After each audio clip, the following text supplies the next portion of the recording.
Welcome to the J.R. Hendrick Texan Night, a podcast that deals with the early life of yours truly. And now, narrating The Lord Forgives a Flirt is Jamie.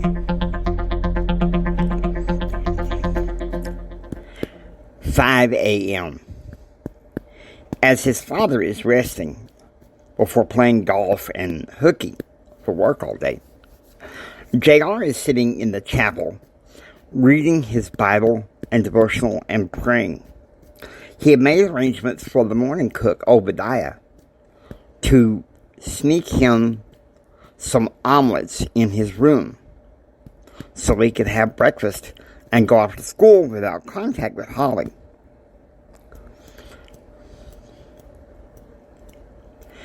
"11 a.m. Exiting the college, J.R. walks towards the limo service that had come to pick him up.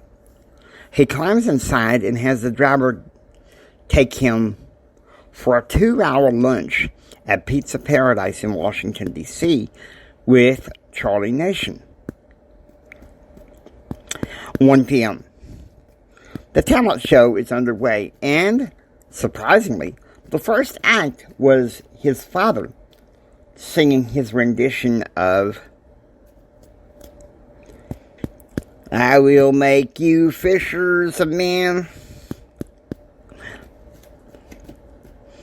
For the most part, the talent show was lost on J.R., except for the time when Hannah Lee sang "Save the Best for Last," and when he gave a critique on a Hispanic group of interns in Spanish, winning the consternation of Cousin Joe and Charlie Nation.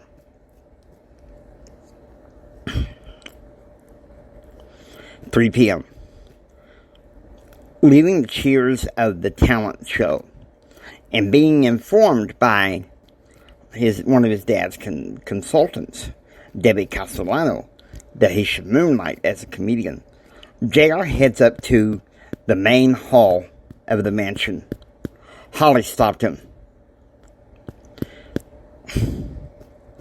"Look, why do you keep chasing me like this, okay? When is it going to stop?" "It's because I have to find a way to get your attention." "Well, you got it. What do you want?" "I want to know why. Why do you keep avoiding me? Why do you keep ignoring me?" Holly protested. "In here," J.R. said. This constant, they walk into the mansion chapel. This constant pursuing me. This constant coming after me. "Holly, when is it going to stop?" Holly started crying. "Look, I just really wanted to tell you I'm sorry. But it's okay. The Lord forgives. He knows when we cry." "Come here," J.R. said, holding her in his arms as they cried together. There was a long pause. "Look, we can still be something. I'm only here over the summer." "Oh, don't be so despicable," Holly said. "All right, look, I understand. All right, but it's the way it is. But we can still be something. Hey, you remember when we were together in Austin? Those historical skits on JFK you had us do for open mic?" "Do I ever?" "I had us do those, and I'll tell you something, you enjoyed doing it. Playing Jackie Kennedy. It was wonderful. But Holly, you need to try to understand. This is the reality here. I've grown up since then. Things have changed. Look, we can be something again. Come with me to the Kennedy Center. I bought us tickets. We can have dinner there tonight, and then when it's time, go watch the play on. Let me get dressed up. I'll call us a limo, JR said. 5 p.m. The limo pulls up in front of the John F. Kennedy Center for the Performing Arts.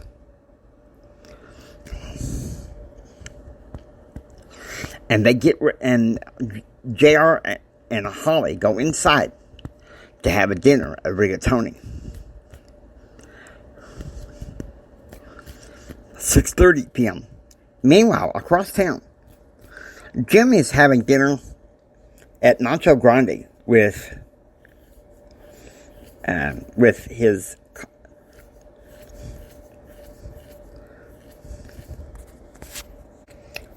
his faithful courtesan, Ebony. Together they had what was known as Tico Taco, a soft corn tortilla with red sauce and hamburger meat with lots of loaded spices. It was one of Jim's favorites place that night. 7:30 p.m. JR and Holly sit in the VIP seats at the Kennedy Center as they get ready to watch play on. Holly Hawthorne tended to enjoy the play. However, JR was not that interested.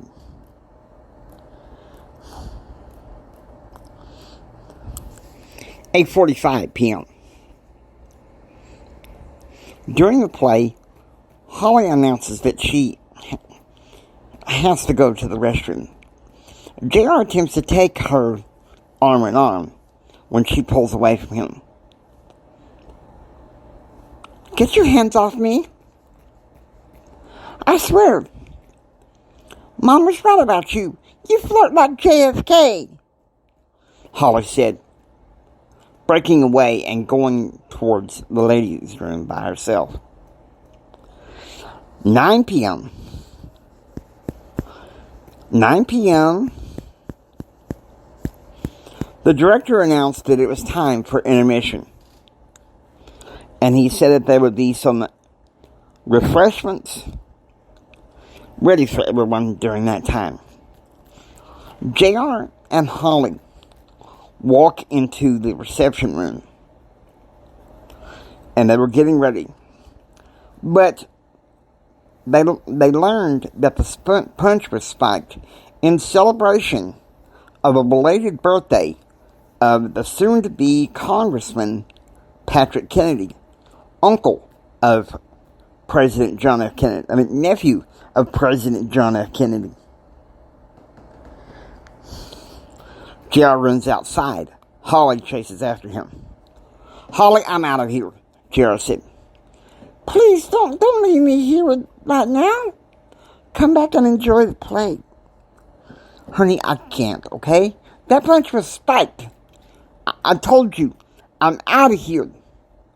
I've called a limo service. I'm gone." A white limo pulls up in front of the Kennedy Center. "JR, please, no." "I said, Holly, I'm out of here. What you suggested is really dumb." JR hops inside the limo and orders the driver to step on it. Hope you enjoy the JR Hendrick Texan Night. If you like what you hear, please subscribe and become a part of the adventure. Here's JR Hendrick saying, until next time, get ready for the rest of the story. It sure does get bumpy from here.